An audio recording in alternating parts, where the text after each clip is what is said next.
Welcome, warriors, back to my channel. Don't forget to hit subscribe. Let's get into this chest workout, okay? Okay, ladies, let's get into this chest workout.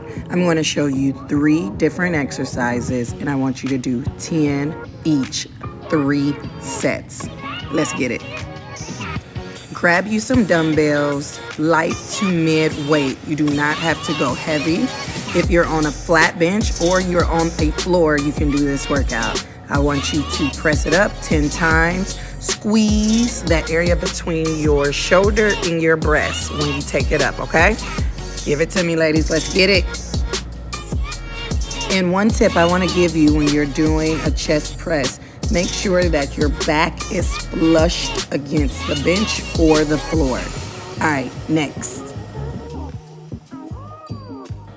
Okay, ladies, I'm going to challenge you a little bit more here. I want you to pull your legs up off the ground, or if you're on a bench, pull it up off the bench. Check out my grip. This is called the pronated grip. It's still a chest press, but it's a pronated grip. Let's get it. We got 10. Keep going.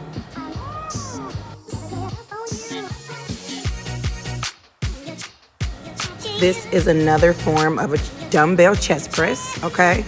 I relaxed my legs. I took them down to the ground because this is one of the traditional ways of doing dumbbell chest press. And ladies, I want you to really pay attention to the angle of your arms. Lowering the angle will emphasize your lower chest, and increasing the angle will emphasize your shoulders. Right now, I'm about at a 45 degree in this video, so keep that in mind when you're doing your chest press.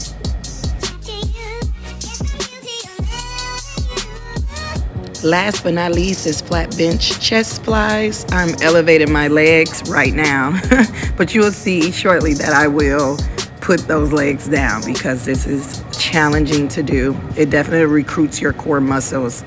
So anyway, with these chest flies, you want to definitely make sure that your elbows stay slightly bent. See, there go my legs. I had to put them down.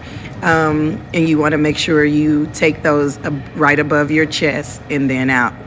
All right, ladies, I want you to incorporate this into your workout and do not be afraid to work your chest. See you next time.